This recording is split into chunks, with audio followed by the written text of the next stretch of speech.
超強運の人は超強運になるべくしてなっている。皆さんこんにちは。10分でわかる本のまとめシリーズ、3000万円自己投資をする人生学校が最高と感じた本だけを10分でまとめます。今回はテレビでも大活躍の脳科学者中野信子先生の科学が突き止めた運のいい人です。早速人生学校的目次からいきましょう。超強運になるための方法究極のランキング3選。超強運の人が絶対やらない究極の3選。これから超強運になるためにやると良いこと究極の3選。運についていろんな本がありますが、この内容をご覧いただければ超強運になるための究極に大事な部分についてはほぼ網羅されているはずです。今回人生で何を差し置いても欠かすことのできない大事な運についてテレビにたくさん出られていて売れに売れている脳科学者で医学博士中野信子先生が科学的に運が良くなるための具体的な方法をまとめられているんですね。それでは本題行きましょう。超強運な人の特徴ランキング3選。第3位、自分なりの幸せの物差しを持っている。一番大事なところは他人の価値観ではなく自分の価値観で自分自身はどんな状態が心地よいかを分かっていることなんです。つまりこの質問に答えられるかどうかなんですね。あなたはどういう状態の時に幸せや心地よさを感じますか？例えばくつろぎながら読書をする時間、愛犬と過ごす時間、部屋がすっきり片付いている状態などですね。自分なりの幸せの物差しを持つためには人生学校的には何に幸せを感じるのと自分自身に問いかけてみるという方法がおすすめです。できれば寝る直前に何に一番幸せを感じるのなどと自分に問いかけて寝ると日中ポンと答えが出てきたりするので面白いですよ。第2位、自分が面白そうかどうかで決める。大きな会社のトップで活躍しているような人って結構自分が面白そうかどうかで決めているという人が多い印象です。選択に悩んだ時についついどちらが正しいかで考えがちなんですけれども、それを一切やめて自分が面白そうかどうかで判断するんです。自分が面白いって感じることに取り組むことで幸福を主観的に感じてモチベーションが上がったり免疫が上がったりなど健康にも良いのですね。ある論文によると子供は平均300回笑いますが大人は17回、70歳以上になると2回しか笑わなくなるそうです。自分が面白そうと感じるものだけを選択し続ければ笑いも増えるでしょうし健康にもなってやる気も出るといういいとこ取りなんですよね。第1位、自分は運がいいと思い込んでいる。これめちゃめちゃ大事なことなんですけれど、運がいい人は自分は運がいいと思い込んでるんです。はっきり言っちゃえば根拠がなくてもいいんですね。科学的に言うと運がいいと思っている人も運が悪いと思っている人も実は起こっている現象はそれほど変わらないのですね。例えば松下幸之助さんが船に乗っていてある人がぶつかって船から海に落ちて溺れかけた時に言った言葉は有名です。私は運がいい。落ちたのが冬でなくてよかった。このように起こったことに対してなぜ自分は運がいいのかという視点で物事を全て捉えているんですね。つまり自分は何が起こっても運がいい人だと思い込んでいる。これがめちゃめちゃ大事なことなんですよね。超強運の人が絶対やらない究極の3選。1つ目、自分を粗末に扱う。運の良い人は必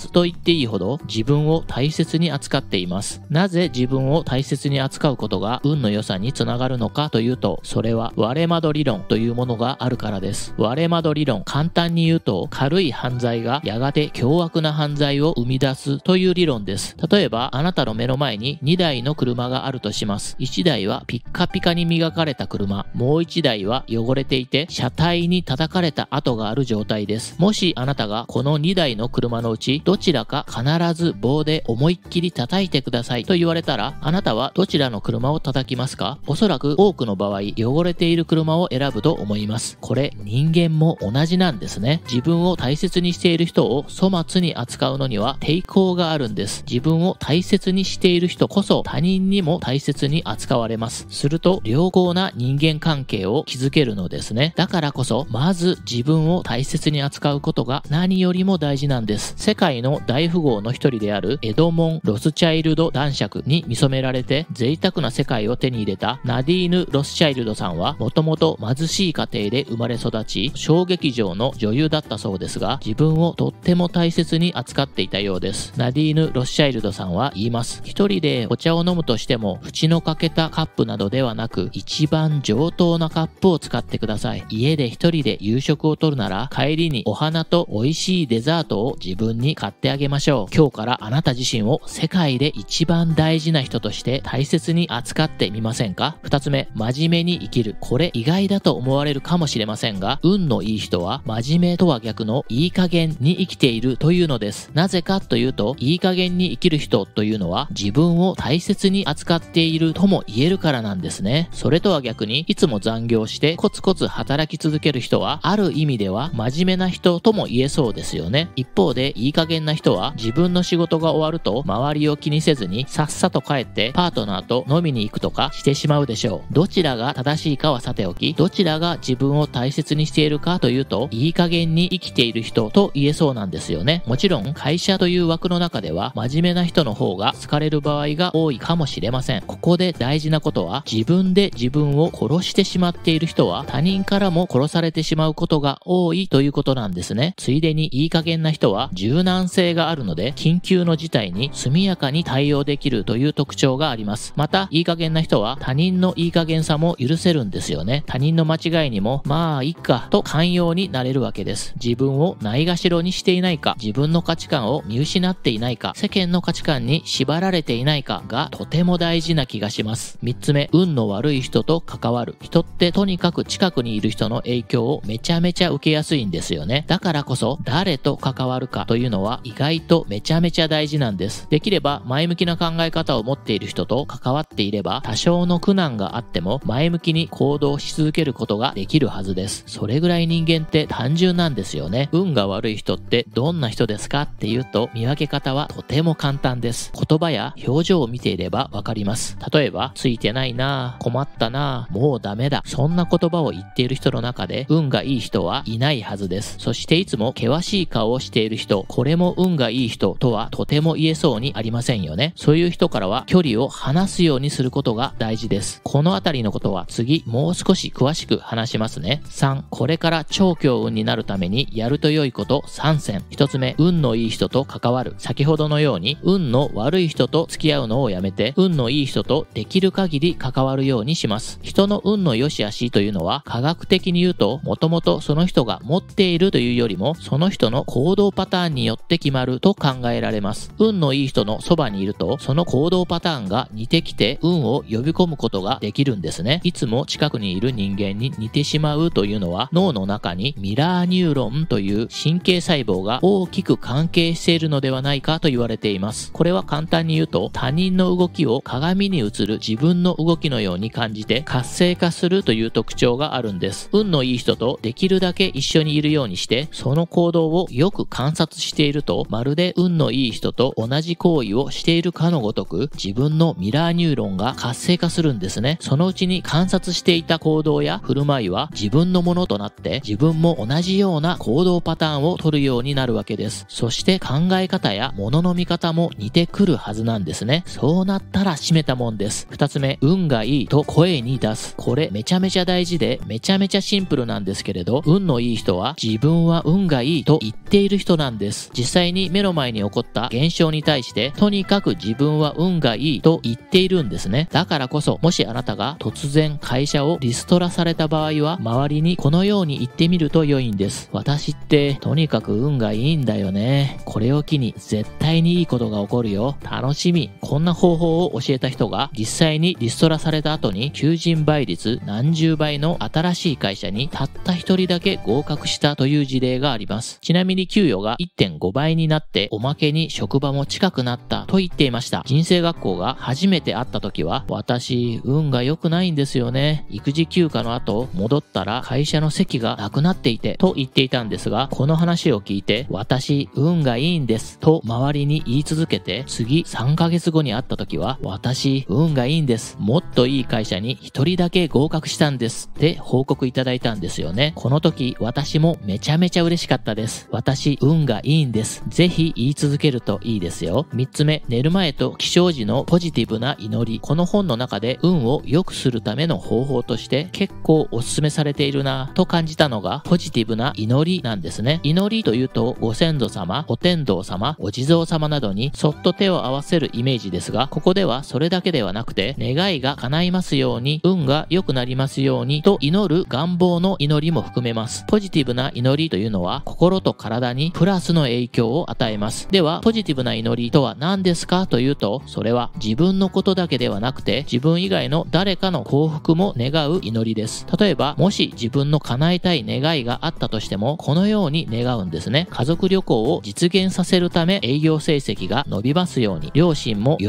ぶような好きな人と巡り合えますように、両親や友達がいつでもゆっくり泊まっていけるように一戸建てが欲しいなどですね。というのも、人間の脳には自分の行動の評価を行っている前頭前野内側部というところがあるんですね。脳は祈りについても良し悪しのジャッジを下しているんです。自分のことだけを考えた祈りよりも、自分以外の誰かの幸福を願った祈りの方が良い祈りだと脳が判断しているわけです。脳が良い祈りと判断すると、ベータエンドルフィンやドーパミン、オキシトシンなどの脳内快感物質が分泌されます。これらは脳を活性化させたり、免疫力を高めたり、集中力がアップしたりするんですね。これを寝る前と起床時など1日に2回できたらめちゃめちゃ効率がいいんですよね。おまけです。さらに願望が叶えやすくなる祈りは、より多くの人の幸福を祈るです。例えば、もっとお金が貯まりますようにという祈りをする場合でも、自分だけの幸福を考える人と、より多くの人の幸福を視野に入れている人とでは、行動に違いが出てくるんですね。つまり、自分だけではなく、家族のため、仲間のため、従業員のためなど、より多くの人のために祈れる人は、目標達成しやすくなるんですね。人って面白いんですけれど、自分のためだけより、自分以外の人のためにもという動機があった方が、より頑張れたりするんですよね。おまけ2です。プラセボ効果って聞いたことありますか？本当は効果のない薬なのに効く薬だと信じていると本当に効いてしまうという現象です。だいたい3割くらいの人に効果が現れるんです。逆にノーシーボ効果といって全く無害なものでも有害だと信じると病気になったり死んでしまったりするということもあるんですね。人間の思い込みって体にも心にもものすごい影響を与えるんです。運がいい人は運がいいと思い込んで、私は運がいいんですと周りにずっと言い続けている人とも言えそうですよね。ですので、あなたは今からすぐ超強運になることができるんです。公式 LINE では潜在意識を書き換えて自分が持つ本当の能力を 100% 引き出して望み通りの豊かな人生を手に入れるための魔法の習慣を無料でプレゼントします。動画の下にある概要欄から公式 LINE に登録してしばらく先になると思いますが、次回の無料配信を楽しみにお待ちくださいね。無料でも有料級の配信をします。このチャンネルではあなたの人生を望み通りに近づけるために役立つ情報、成功するために必要な本のまとめなど有益な情報と感じるものだけを厳選して10分程度でできる限りわかりやすく約1週間に1本配信しています。来週も楽しみにお待ちくださいね。興味のある場合はチャンネル登録しておけると見逃さずに済みますよ。メンバーシップでは3000万円以上自己投資して学んだ内容の濃い動画全160本以上が今でしたら本1冊分の値段で1ヶ月間視聴いただけます。ピンときた場合は一度クリックしてみてくださいね。今回の科学が突き止めた運のいい人、興味のある場合はぜひ手に取ってページをめくってみてくださいね。最後までお聞きいただきましてありがとうございました。あなたは超強運になることで人生が劇的に変化します。それではまたお会いいたしましょう。ご縁に感謝いたします。